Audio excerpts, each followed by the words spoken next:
Hello, my name is Ali Abunimah, and this is the Electronic Intifada podcast. I'm really pleased to be joined today by Dr. Mohammad Marandi. Dr. Marandi is a professor of English literature and Orientalism at the University of Tehran. Welcome, Dr. Marandi. Thank you very much for having me, Ali. I've had the pleasure of seeing you many times on such outlets as the BBC and CNN, skillfully pushing back against Western propaganda, and you never fail to impress with your command of the facts and analytical insight. So I'm really looking forward to our conversation today. You're very kind. Thank you.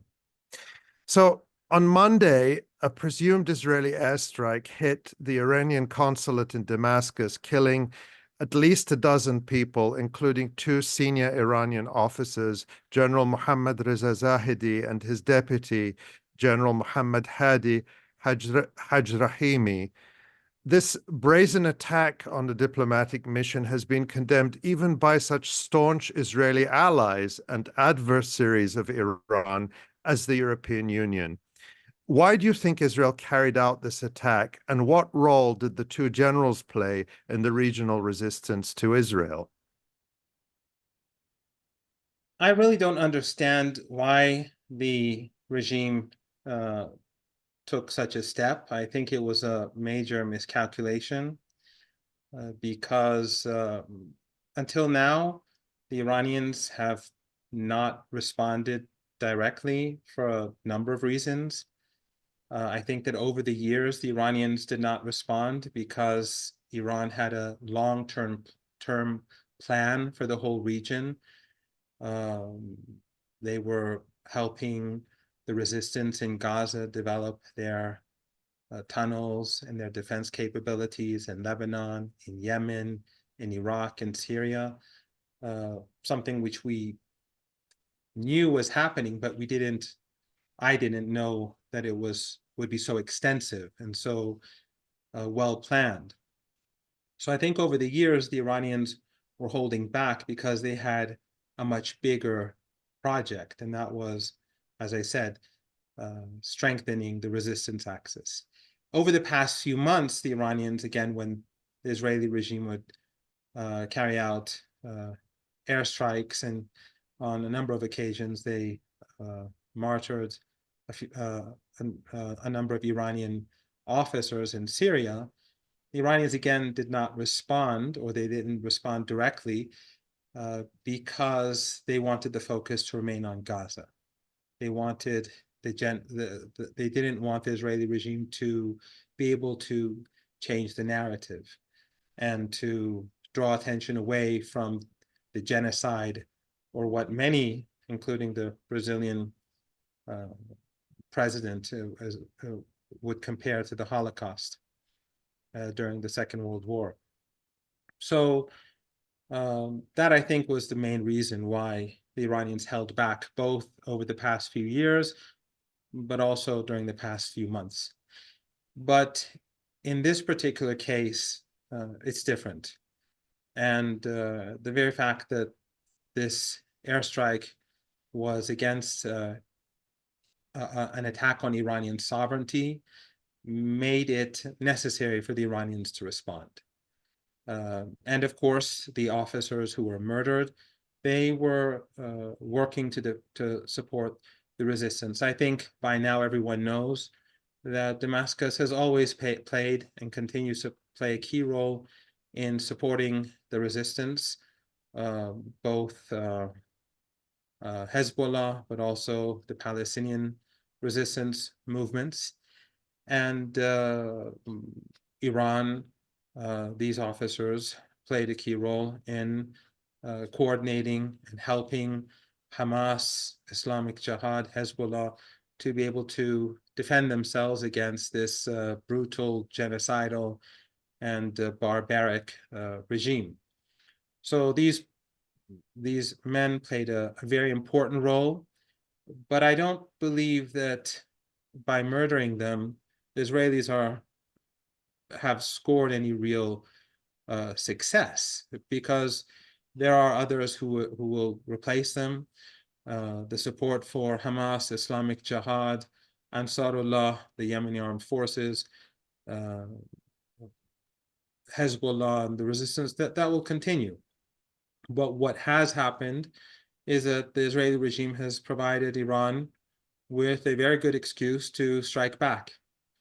And as I said, while Iran did not want to directly strike the regime because of its, as I said earlier, because of its long-term project, and more recently because they wanted to keep the focus on Gaza, but they've gone too far, and this, I think, we'll see the regime pay a price. And as we're speaking, Iran has said it will respond. That response has not come yet, at least not that we can see. And perhaps by the time people are watching this interview, we'll know what it may be. I want to come back to some of the points you made about the resistance and Iran's role in supporting it. Before we get to that,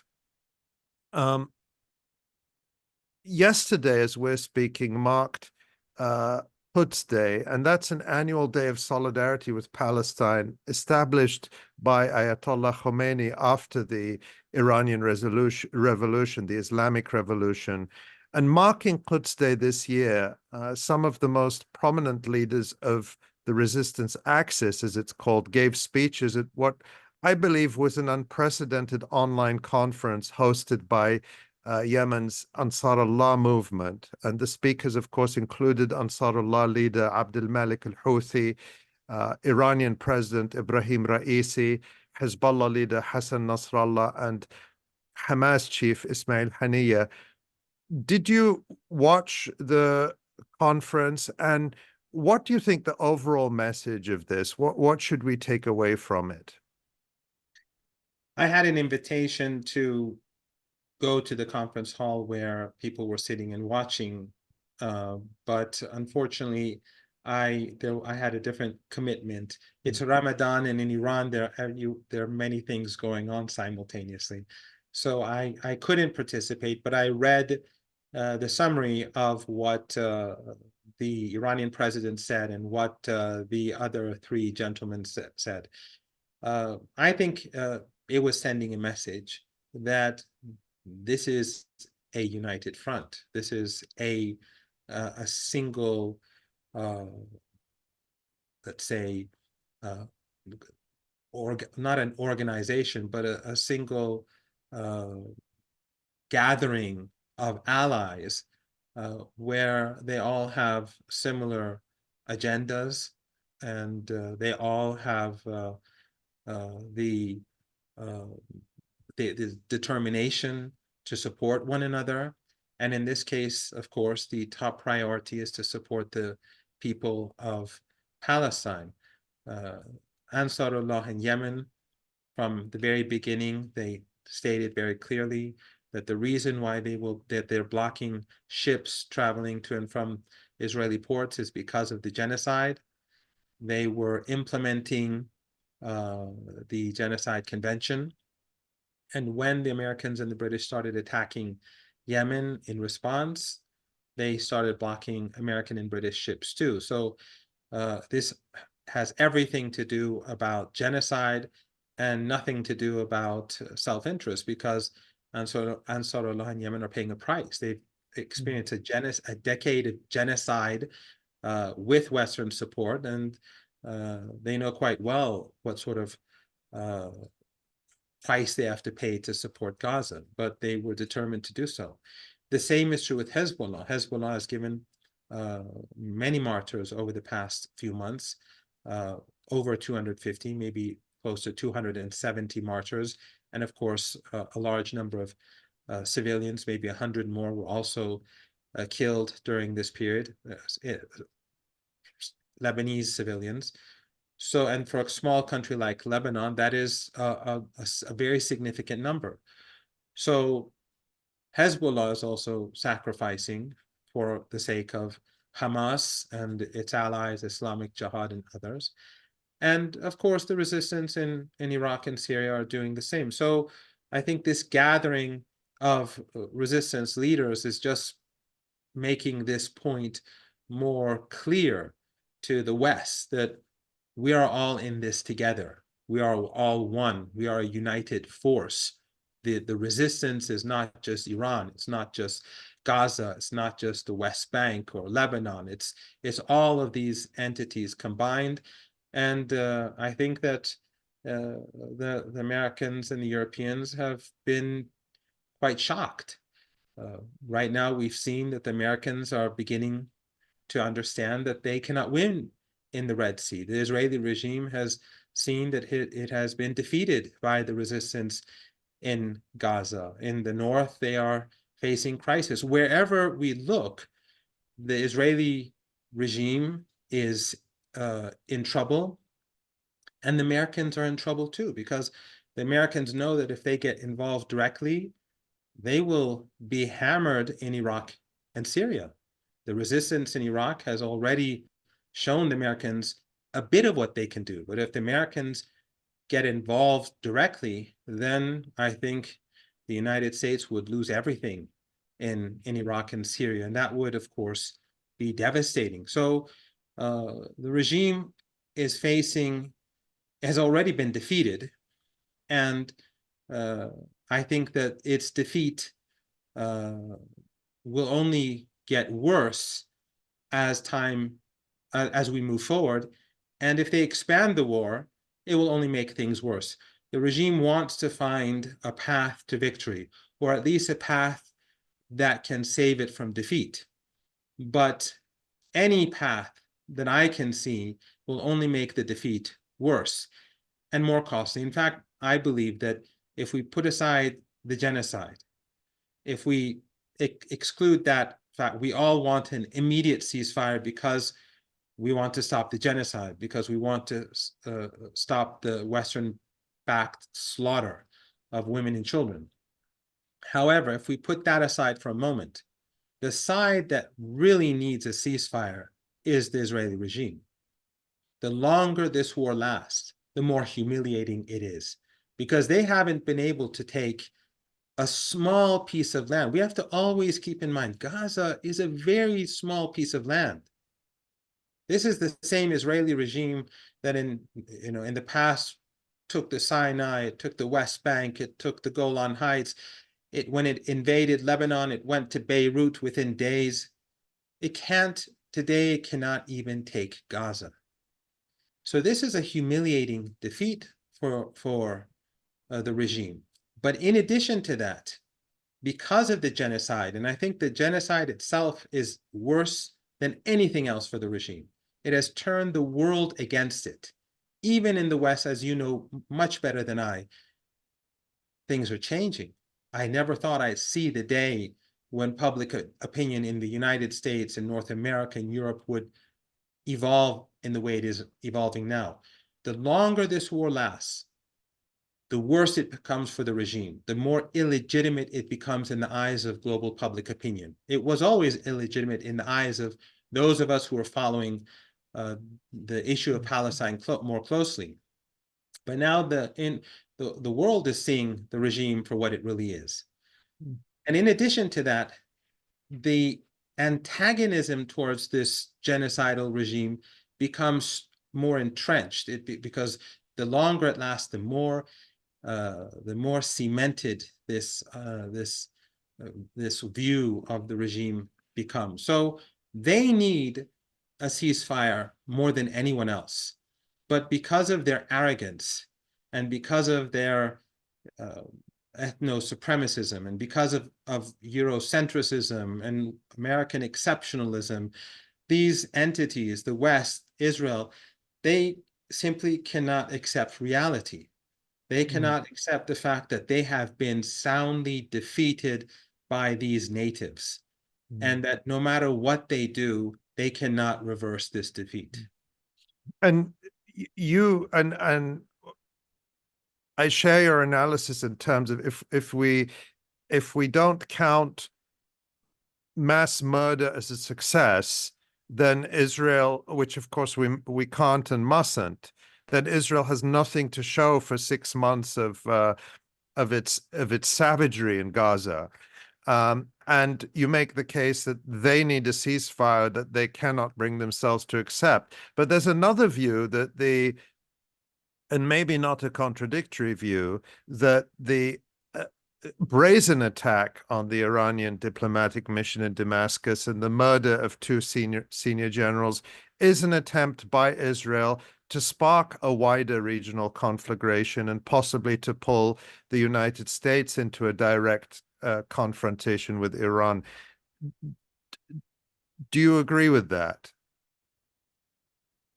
You know, Ali, you know about how the Western elites and Western regimes have always viewed West Asia, North Africa, the whole of the global South, even Russians, as being irrational, as being illogical, as being emotional.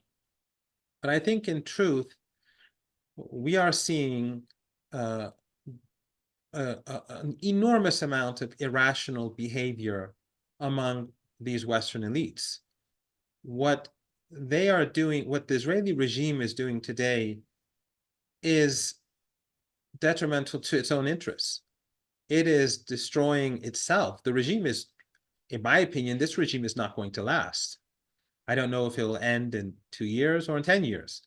But this regime is on the decline. It won't last because of the genocide, more than even the defeat. I think the genocide itself is the greatest defeat for the regime, because that's what's made it so hated across the world. But so that may be the objective, that they want to draw Iran into the war and thus expand it. But this is not going to help the regime. This is not going to help them win the war. So, and when you put this alongside their irrational behavior just over the past few days, what they did in the Al-Shifa hospital,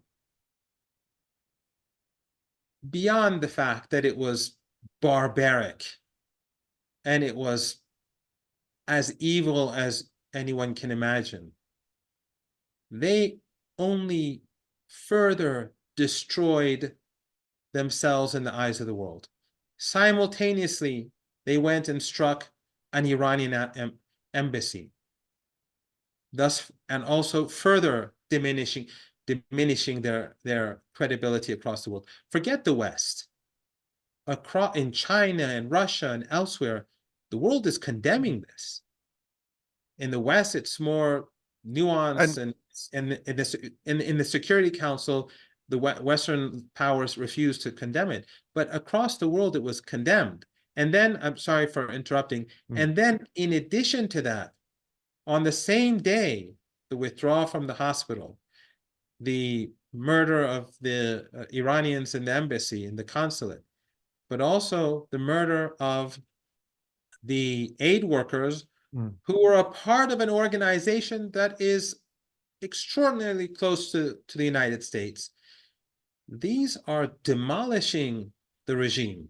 So you may be correct. The objective of the regime may be to expand the war, but it is their assessment or their calculations, I think, are not based on rational thought.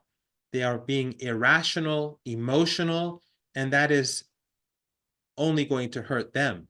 Because let us assume the war is expanded. First of all, the Iranians are going to respond. So the Israelis are going to face humiliation, because they're going to be hit by a power, and there's nothing that they can do about it. The most important power in West Asia, arguably. Then what happens? The Israelis strike back at Iran again, then the Iranians will strike back. If, let's say, the Israelis cannot win a war against Iran, they would be on the losing end of these exchanges. So their only hope would be for the Americans to come in. But if the Americans come in, what happens? Who is more vulnerable? Who has the most to lose? American bases exist across the Persian Gulf. Those countries that host American bases, those family dictatorships that host these bases, if the Americans attack Iran, they will all be seen as complicit. They cannot host bases and allow and the Americans attack Iran, and then they stand aside and say it's none of our business. They will pay the price. The Americans will pay the price in Iraq. The Americans will pay the price in Syria. What will happen to the global economy if we see key infrastructure in the Persian Gulf destroyed, oil production destroyed? What will happen to the global economy? This is not something that the United States can afford. No one will win. But there is a balance of terror. You recall, since you and I think, are a bit older, during the Cold War, there was a balance of terror between the United States and the Soviet Union, because both had nuclear weapons and they could destroy one another. So because of that terror that would arise, that existed because of nuclear weapons, the two sides refrained from using them. In the Persian Gulf, there is a balance of terror. The Americans can hit Iran without a doubt, but the Americans are very vulnerable, and there's nothing that they cannot stop the Iranians. So there is a balance of terror, because the global economy will come crashing down if there's a conflict between Iran and the United States. And the biggest loser would be the United States, because by far they have the most to lose. So I don't think that if the war expands, the Israelis will come out on top. And I think, I have no doubt that they won't. And I think it will only detach Western public opinion further from the regime, even as it is already moving away, as we're seeing in the polling in the United States, in Europe. We're seeing how Israel is, the regime is losing its standing in the West. If the West makes a larger sacrifice, if its economies start crashing down, I think that that would be the end of Israel. Let's talk a bit more about the situation in the Persian Gulf and the broader region, but since you mentioned the family dictatorships in the region, for decades now, the United States has been trying to corral its regional clients into what I would call an unholy alliance with Israel, on the pretext that this is necessary to confront a supposed threat from Iran. And that was really the basis for the so-called Abraham Accords under the Trump administration, in which the United Arab Emirates and Bahrain, for example, established formal ties with the apartheid regime in Tel Aviv. The big prize, of course, was always supposed to be a Saudi-Israeli normalization deal. And although they have, strong public flirtations, let's say, and secret ties that go back many decades, the formal normalization has not happened yet, even though many expected it to happen. Instead, what happened just over a year ago is that Saudi Arabia and Iran surprised the world by reestablishing diplomatic relations and agreeing to resolve their disagreements through dialogue and diplomacy. Significantly, as a sign of the shifting world order, this deal was brokered by China. Talk to us about the background to this important development, and 1 year later, what is the status of Saudi-Iranian relations? Has there been any kind of fundamental transformation because of this agreement? Well, I'm sure you recall over 4 years ago, when General Soleimani, General Qasem Soleimani, was murdered by Trump and the Americans, he was on his way to see the Iraqi prime minister. He traveled from Syria to Baghdad. He was at the Baghdad International Airport, leaving the airport, because hours later he was supposed to see the prime minister, I think at 8 in the morning. Prime Minister Adel Abdul Mahdi at that time. So the Saudis had sent a message to the Iraqis about rapprochement. And General Soleimani went to Iraq to go and visit the prime minister and discuss rapprochement with the Saudis. And of course, the Americans knew this because the Americans have infiltrated all parts of the Iraqi state. So part of the reason why the Americans, at least one reason why they murdered General Soleimani, was because they wanted to prevent rapprochement between Iran and Saudi Arabia. Now, since then, the Iranians and the Saudis had a series of negotiations and in different countries, but there was a sticking point that prevented the two countries from reopening their embassy. And that was that the Saudis wanted Iran to negotiate on behalf of Ansarullah, the effectively the government in Yemen, because they control the capital. They 70 to 80% of the population lives under the area controlled by Ansarullah. So they are effectively the government in Yemen. The Saudis wanted the Iranians to negotiate on their behalf. But the Iranians said, we won't negotiate. You have to negotiate with them directly. It is not our business to cut a deal on anyone else's behalf. And this is an important point because the West and some of their regional proxies, they like to say that Ansarullah or Hezbollah or Hamas or Islamic Jihad, these are Iranian proxies. And that I believe is one reason why they always miscalculate, because proxies are like mercenaries. If you cut their funding, they collapse. But these are Iranian allies. And their worldview is similar to that of Iran.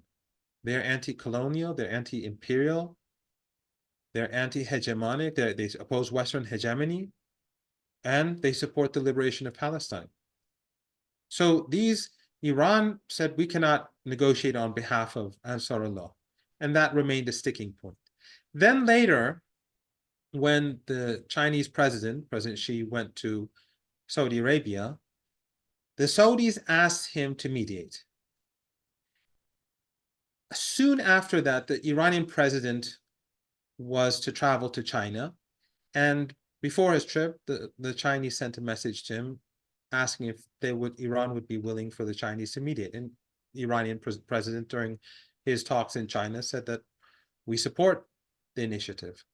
So after that, the Iranians and the Saudis sent delegations to China and negotiated in Beijing. And the Saudis removed that precondition about Yemen, and ties were restored. And since then, I think the Iranian president and Mohammed bin Salman, they had 2 phone conversations, and they also met in Jeddah during the conference where the heads of state of the Islamic world came together to discuss Gaza, and of course nothing came out of it. But the point is that relations between the two countries are much better now. Now, it's not as if the relationship is ideal.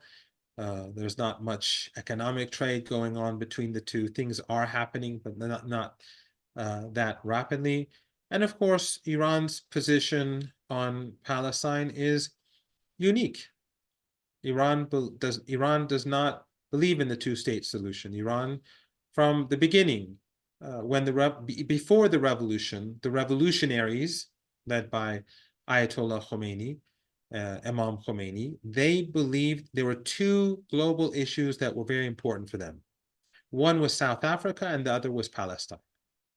And in both cases, they believed that these apartheid regimes must come to an end. So immediately after the revolution, Iran broke off ties with South Africa and with Israel.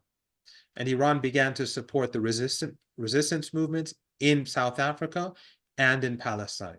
So the PLO and Yasser Arafat and other groups began to receive funding and support from Iran. And then later on, as Hamas grew and Islamic Jihad grew, they and other groups were supported. And the same was true in South Africa. The ANC, the Pan-African Congress, and other groups were supported by Iran. The military wing of the ANC was funded by Iran.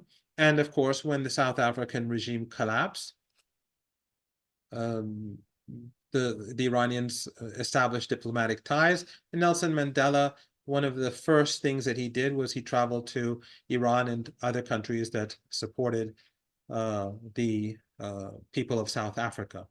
So the Iranian position on Palestine is different from that of Saudi Arabia. And of course, Saudi Arabia, as you know, has major differences with Hamas and the resistance movements in Palestine. So I don't think that there's much coordination there between the two, but the more the Saudi Arabian state can be drawn away from the American camp, the better I think it is for Saudi Arabia, but also I think the better it is for the region and for the Palestinian people.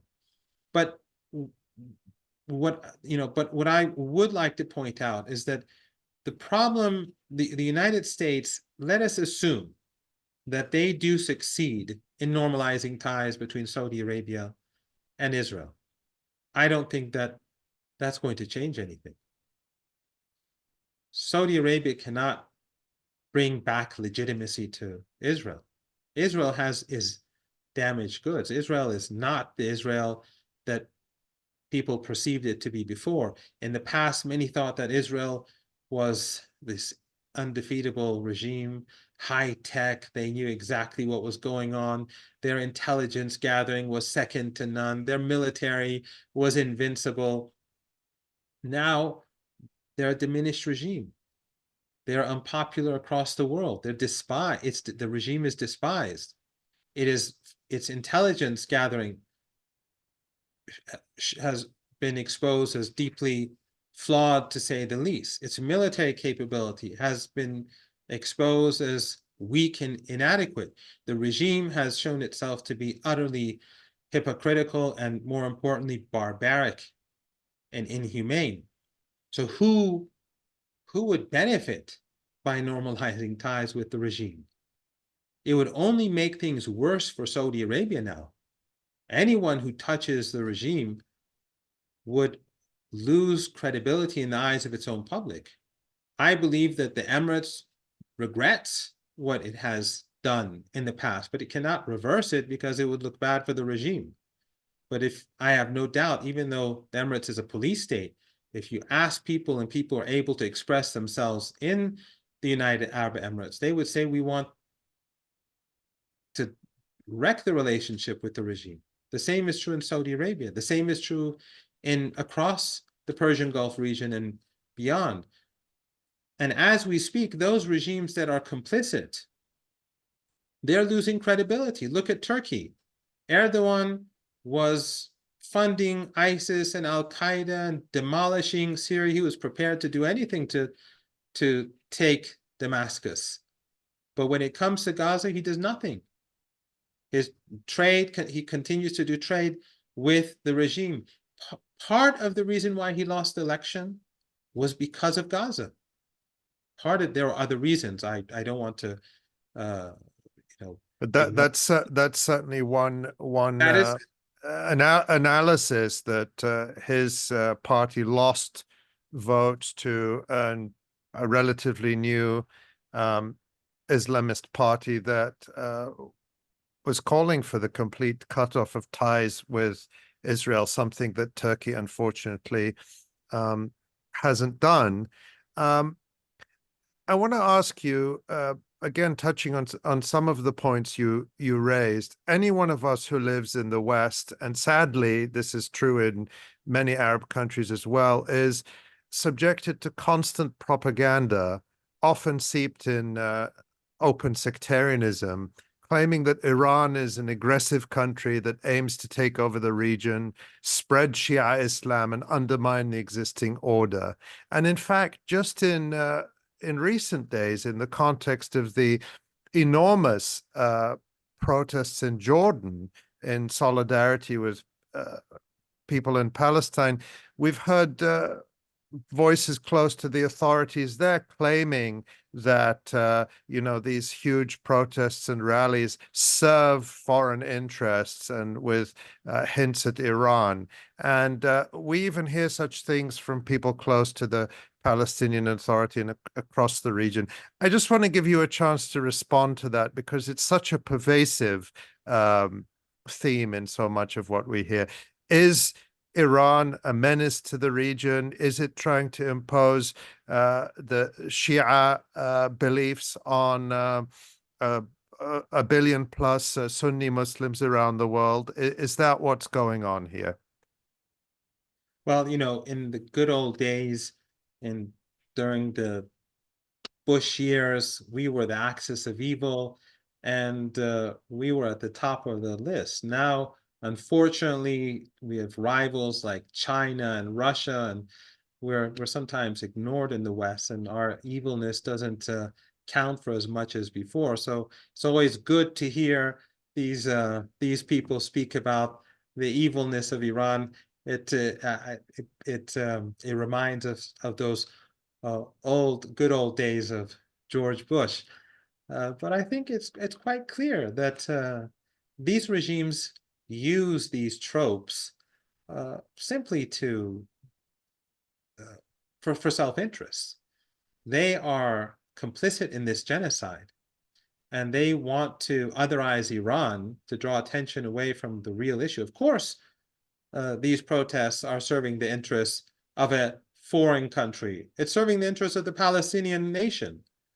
It's serving the interests of the people of Gaza and the West Bank and those in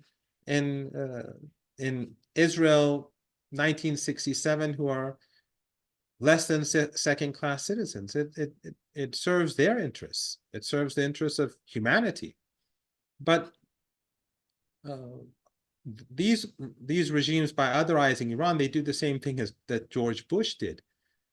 They need enemies in order to justify their policies.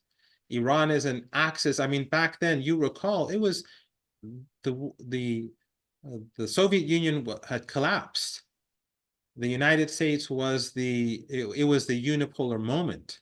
It was sort of if you recall, it was the end of history, as Fukuyama and many others believed. And even after Fukuyama retreated from that position, it was still the mentality that that existed in the West.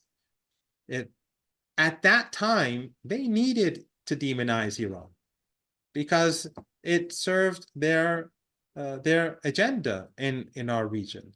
And the same is true with these regimes for their own more, let's say, the Parochial or local. Yes, Yeah. exactly. Yeah. For their Yeah. own local. But let me just yeah. add one sentence, and that is that Iran, no country has willingly sacrificed as much as Iran for the Palestinian cause.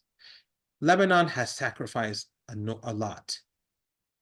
The Israelis invaded it, they attack it. Syria, the dirty war, and the occupation of the Golan Heights, great sacrifice. The Palestinian people, the ultimate sacrifice. There's no doubt about it. But Iran chose to make sacrifice for the Palestinian cause over the decades. That is why Iran has been sanctioned for decades. That is why maximum pressure sanctions were imposed on Iran. It has nothing to do with Iran's nuclear program or human rights or whatever it is that the Americans and the Europeans use to sanction Iran, terrorism, and tomorrow will be global warming or whatever. The real reason is because Iran supports the Palestinian cause. Let us imagine if Iran wanted to gain from this, if Iran wanted to gain a lot, what would it do right now? If it was just self-interest, if it was just Iranian selfishness trying to exploit the region for its own gain, do you think at this moment, when the Israeli regime is floundering, that the Americans would not be willing to give Iran the world? If the Iranians were willing to relinquish their support for the resistance, their military support, just their military support, and then they continue to support them verbally, like Mr. Erdogan and others, what do you think the Americans would be willing to give to Iran? I think they'd give Iran quite a lot, but Iran would never think about it. Anyone who, as I said, anyone who goes and looks into Iranian history before the revolution, Ayatollah Khomeini, Imam Khomeini, his companions, the movements, the parties, the issue of Palestine and South Africa was a part of the revolution from the very beginning. These were key issues. Now, if you cast your mind back to the so-called Green Revolution, which was, I suppose we could call it in hindsight, a regime change attempt that was sponsored by, I mean, literally sponsored by the State Department under Hillary Clinton in the early days of the Obama administration. And, you know, people on social media were changing their profile pics to green in order to show their support. And, you know, as always happens in these cases, there are sort of video clips that circulate that, you know, allegedly, because we can't really verify or trust what is shown in especially since at that time, it was very explicit that Twitter was working, and they were very proud of this with the State Department to promote these protests in Iran. And one of the slogans that we were told was coming out of these protests was that, you know, poor, hungry Iranians were resentful that all this money and support was going to Palestine instead of to the Iranian people. In other words, there was an effort to present Iran's support for Palestine as an elite project disconnected from the needs and desires of the masses of the Iranian people. And I think those attempts are still made. Tell us more about, you're in Tehran. What is the social understanding and connection with the cause of Palestine, particularly with what's happening in Gaza right now? Iran has always been a diverse country with diverse views. And contrary to what many, well, I think overwhelmingly people in the West think, largely because of the Western media, people in Iran express their views very openly. Many at university, colleagues are opposed to spending money for Hamas or Islamic Jihad. During that, the 2009, after the presidential election, and when the riots began, and the protests and the riots, some were protests, some were riots, one slogan was "No to Gaza, no to Lebanon." So these people were saying that we want to cut off support for these resistance movements. That exists today among a segment of Iranian society, but overwhelmingly, Iranians are sympathetic towards the Palestinians, and even those who took part in 2009 in the riots and the protests, not all of them believed in such a slogan. Some people were you know, many of them were against President Ahmadinejad at that time, and I was no fan of his either, although he won the election fair and square, but I never was interested in him. But many who were opposed to him were not opposed to Gaza and Lebanon. But of course, the Western media, they will pick and choose, you know, whatever images they want and present it. It's sort of like in Paris, if the police are beating people on the heads with batons, they'll say the rioters are a threat to the security of the people of France. But if police in Iran are hitting people with batons, they'll say, look at the brutal criminal Iranian regime beating, you know, innocent Iranian protesters. The same image would have two completely different interpretations presented by the Western media. So these sound bites create the image that those who were protesting against Ahmadinejad were all against Palestine, Gaza, which is absolutely untrue. But there were those, and there are those today who say that why should we get involved? We have our own troubles. But when you look at the polls consistently throughout the years, and polls are taken not by Iranian institutions, but by Western institutions, the support for the Palestinian people is overwhelming. The degree to which Iran should support the resistance groups, some say we should do more, some say what we're doing now is adequate, some say we should do less. But the support is for the Palestinians is almost universal. And those who want Iran to support, meaning fund and aid the Palestinian cause financially, is a huge majority. It's a huge majority. So sympathy is almost universal, and a huge majority supports Iran's, let's say, material support for the resistance. Though, as I said, there are different views on how much and how, but for the most part, people support Iran's policy, and that is especially true after Gaza. I know colleagues, I have colleagues and friends who before would say we have to, we have to accept the two-state solution. And by the way, the Iranian position is that if the Palestinians collectively, meaning the Palestinians in Gaza and the West Bank and inside what is now called Israel, and those in the refugee camps collectively agree to a two-state solution with Israel, Iran will not block it. Iran will not impede it, but Iran will not accept the legitimacy of the regime on principle. But Iran believes in a one-state solution. It always did it and continues to do so.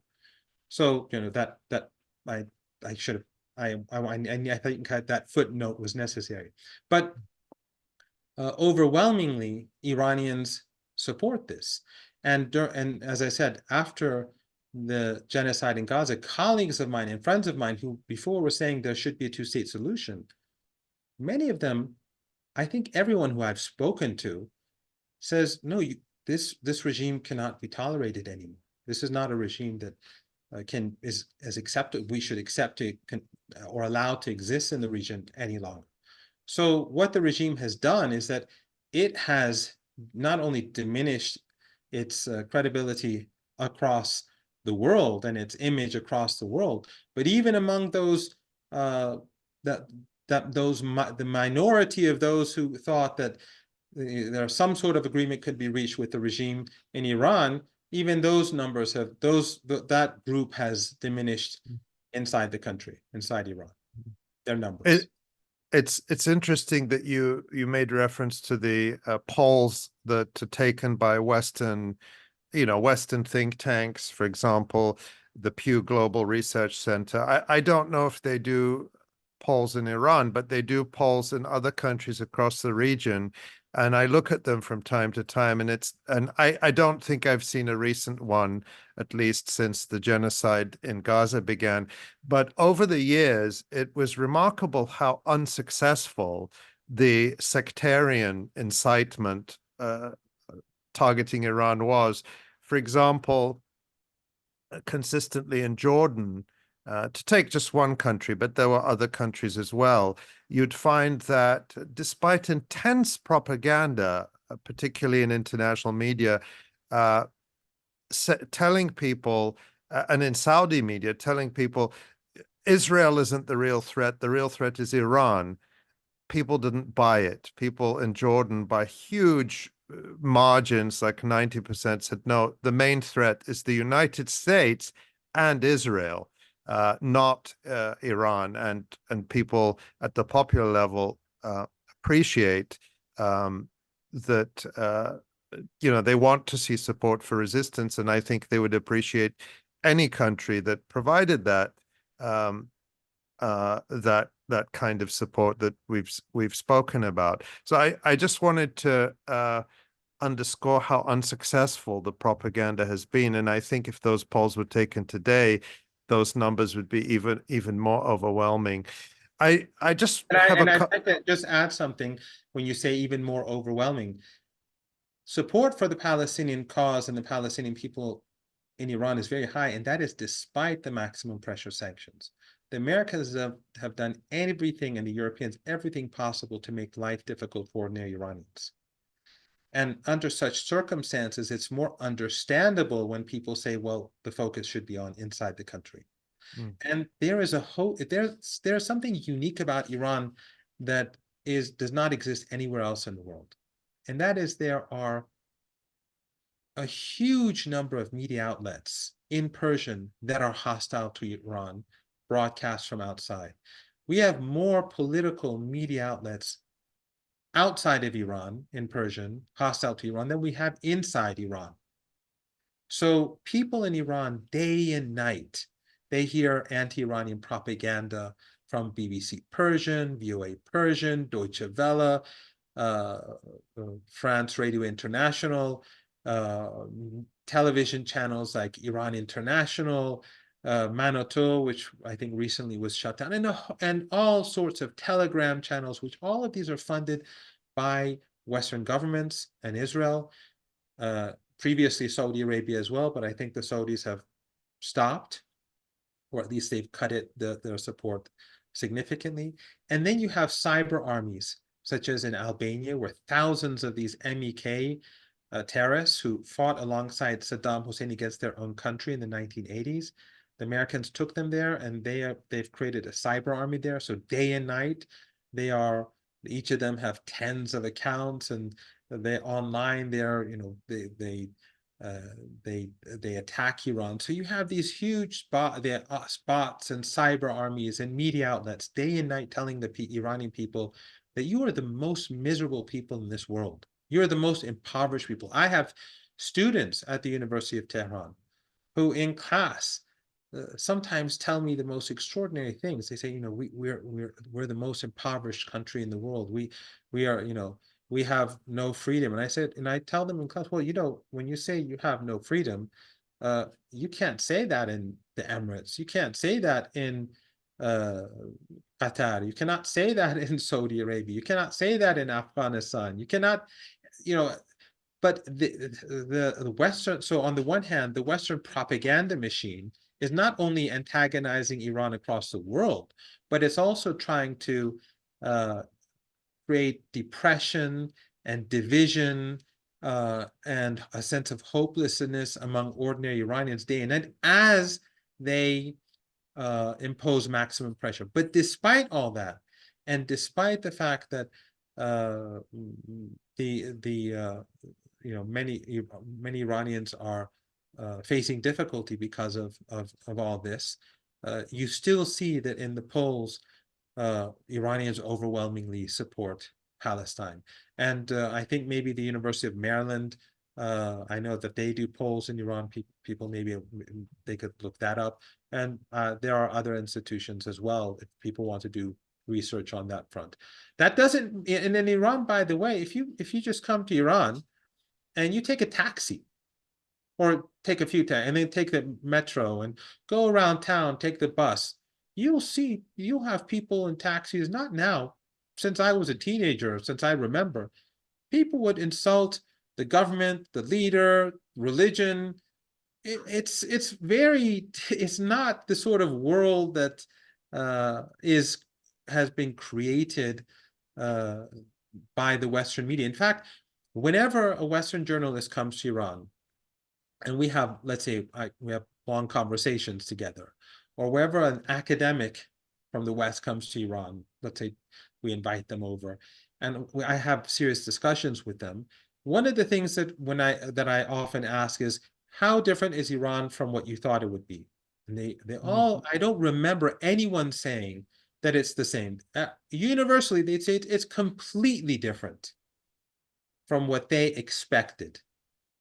So Iran is a very dynamic society. Tehran is very dynamic. Iran is very dynamic. There are many different political views. There are people who oppose the Islamic Republic. There are people who overwhelmingly support support, overwhelmingly people support the Islamic Republic of Iran. But even among those supporters, there are huge differences with regards to policy, with regards to the decisions made by the state. There are many differing views in Iran. You can, at Iranian, and I'm not saying Iran is a utopia. Iran has many problems, without a doubt. But you can support Israel, an academic or students in class can support Israel in class much more easily than an academic can, I believe, can support Palestine in classes at universities in the United States. I can't bet on it. I'm a practicing Muslim, but I think that I can say that with confidence. So I'm not saying that Iran is ideal. I'm not saying it's a utopia. I'm not saying the state that gets everything right. There are many problems in Iran, and I disagree with many policies of this administration, the previous administration, just like everyone else does. I support many things about it, but it is definitely not the dystopia that has been created in the mind of so many people in the West. And I think now that people in the West have seen how dishonest the Western media is, the Western media is hiding a genocide. The Western media is supporting a genocide. Now that people see how dishonest the Western media is, maybe they should start rethinking a bit about the propaganda against Iran. I think that's a very good point. And we just have a couple of minutes, but one thing I want to ask you about is, in conversations that we've had on the Electronic Intifada live stream and that I've had with people since the start of this genocide, and I've been asked this question, like, are you surprised by Israel's barbarism and savagery? And my answer has been, I always knew that Israel had the desire, had the will, had the capability to perpetrate genocide. They've never hidden it, and it's been their practice since the creation of the entity, the creation of Israel over the ruins of Palestine. But even for all my knowledge of the duplicity and hypocrisy of the West, I've had to admit, and I've had friends and colleagues in Gaza admit, we didn't expect that Israel would be allowed by the so-called international community, by the West, to go as far as it has in just utter barbarity and savagery. I know that you've spoken about and written about your experience as a youth during the Iran-Iraq war, and having been gassed, and many Iranian soldiers were gassed. I remember I was, as a teenager, living in Europe at the time, and I remember the television would show young Iranian soldiers being brought to European countries for treatment with, I can't remember if it was to European countries, but they were being transported. Often to Germany. Yes. They were being transported out of Iran for treatment of mustard gas burns and burns that, the kinds of injuries that were common during the First World War, before gas had been banned as a weapon. And it turns out that much of this gas, or at least what they call the precursors to these chemical weapons, which were used against you and so many other Iranians, came from Europe and came specifically from Germany, a country which has an unfortunate expertise in producing poison gas. So with you having had that experience and your great knowledge, I suppose I'm asking a very loaded question. Are you surprised by the level of barbarity and savagery that Israel is perpetrating? And are you surprised by the Western response to it? That's a a difficult question to answer. As you rightly pointed out, I survived 2 chemical attacks. One was when nerve agents were used, and the other was mustard gas, and which was, for me, mustard gas was very fearful, because during the war I had an experience going to a hospital where there were lots of patients who were injured with mustard gas, and their injuries were horrific. And many died. Many would die very slow and painful death. Many died after 5, 10, 15, 20, 25 years after the event, after the gas attack. Many are dying as we speak now, because in some cases, it's a very slow death, and it's a torturous death.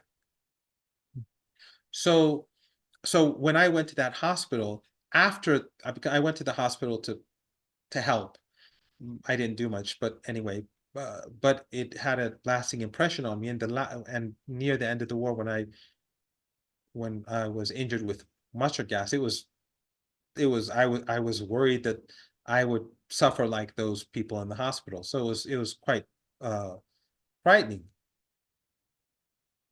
And also I went to 𝐓𝐡𝐞 right after the attack, but I don't want to go into that. I know we've run out of time.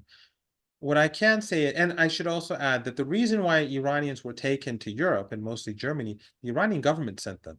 The Germans, no, they weren't doing Iran any favors. Iran intentionally sent injured people to these countries to create awareness about what their governments were doing. And that worked.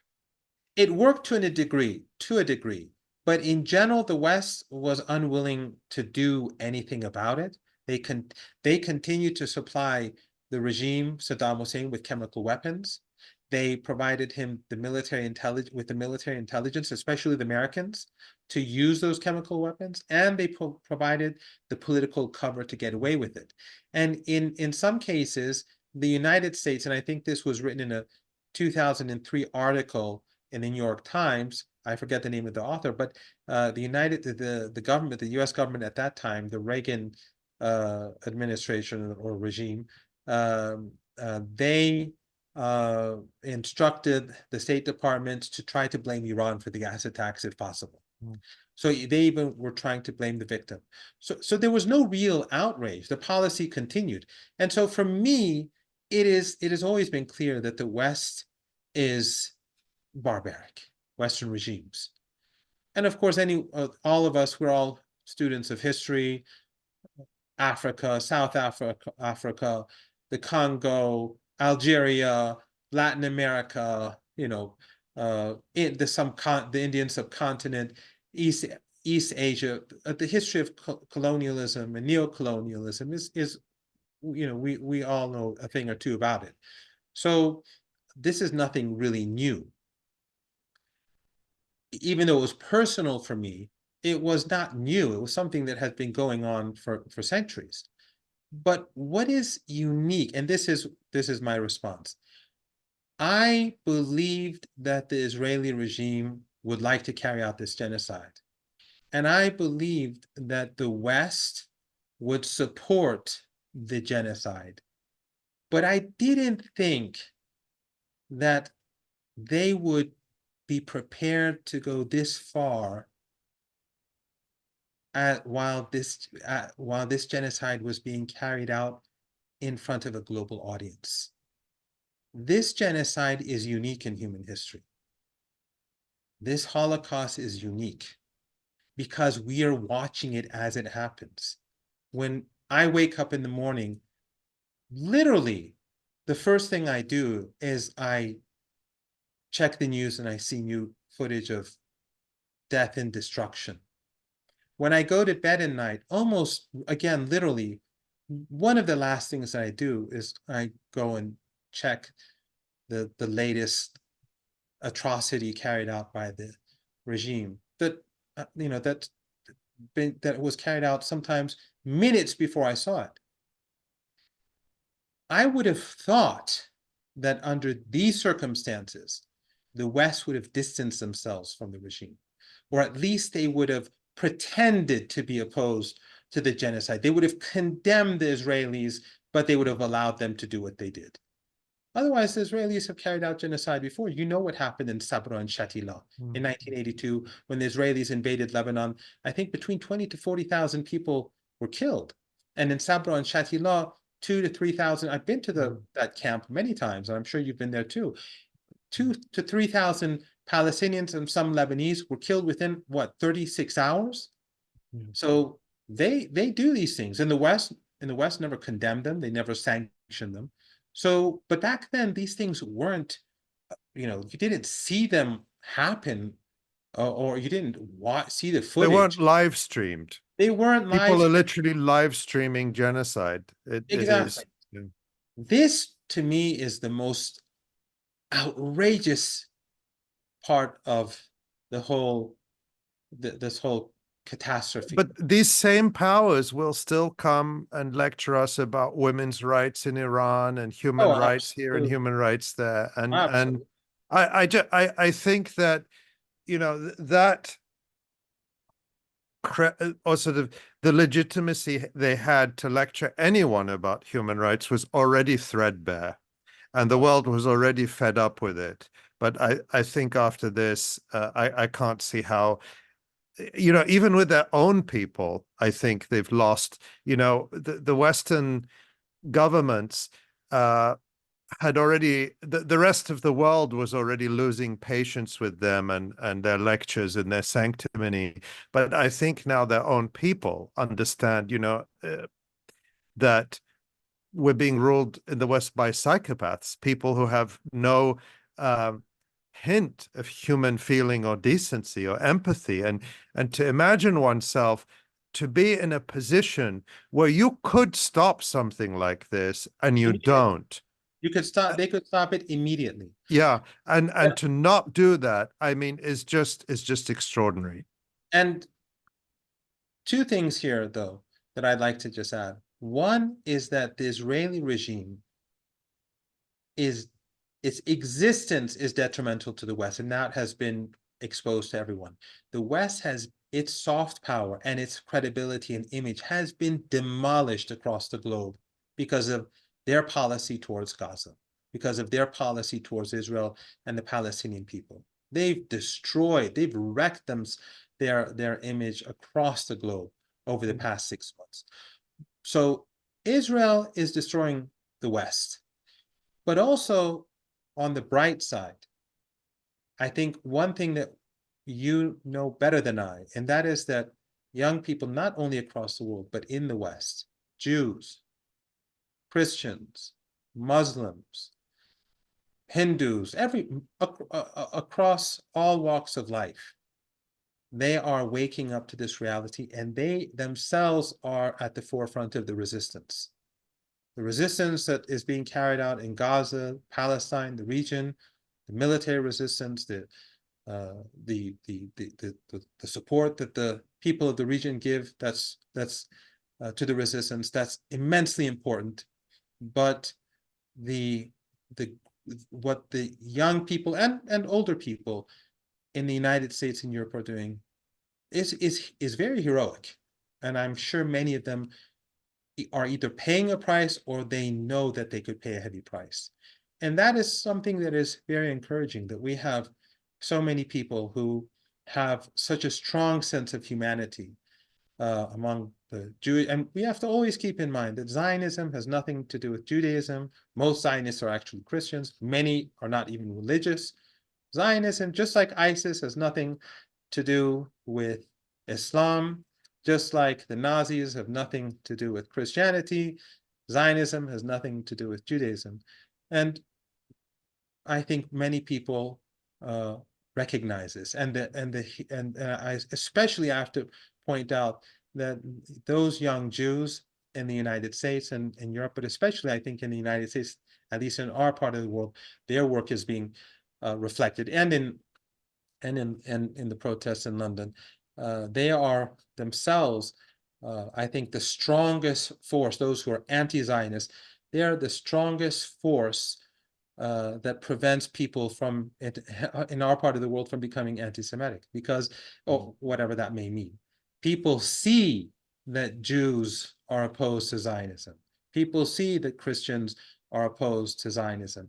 They are seeing now that the political regimes in the West are detached from the people. And the people now that many of them are seeing through the propaganda, they are not only tilting away from the regime, but they are staunchly opposed to it. So I'm optimistic about the future. I'm not naive. I think the months, the weeks, the months, the years ahead will have many challenges for the region and beyond. We have simultaneously, we have Ukraine and the deterioration of security and the economy in Europe. The world is entering a very dangerous phase. But this Eurocentric world, this US-dominated world order has to come to an end. It has to come to an end. But ultimately, I think that this will happen, and the Palestinian people will have liberation, and Palestine, inshallah, will be a land where Jews, Christians, Muslims can all live as equal human beings across the land, side by side. And people will see that the project of Zionism was not just detrimental to the region, but it was detrimental to the Jewish people, to the interests of Jewish people across the world. But again, I think young Jews in America, in the United States and in Europe, those who are standing up to the Israeli regime, we have to thank them probably more than anyone else. I think that's a very hopeful note to end on, and we need that. I could certainly talk to you for a lot longer, but it's very late in Tehran, and we're so grateful for your time. Dr. Mohammad Marandi, you are a professor of English literature and Orientalism at the University of Tehran, and it's been my pleasure to talk to you on the Electronic Intifada podcast, and I hope we can have you back soon. Finally, you are very active on social media, and you write and contribute. Is there a specific place where people can find your work? Well, I was removed from Facebook and Instagram a long time ago. My accounts were deactivated, so I'm on Twitter. I wasn't really I'm not a big fan of Twitter, but I think since the war in Gaza, I've been pretty active, more active than I should be perhaps, but that's where they can find my material. I have a Twitter account, basically. And I have to say it's a very good one with a lot of insight. And the other thing I mentioned at the beginning, and I strongly recommend this, you are just a fantastic combative debater when you come onto BBC or CNN, BBC shows like Hard Talk. And I learn lessons from you for how to respond to the lies and propaganda. But we'll be happy to have you back on the Electronic Intifada podcast soon, I hope. I would be honored. Thank you very much for your kind words. Thank you. Thanks for watching this video. Please subscribe to our YouTube channel, hit like, leave a comment.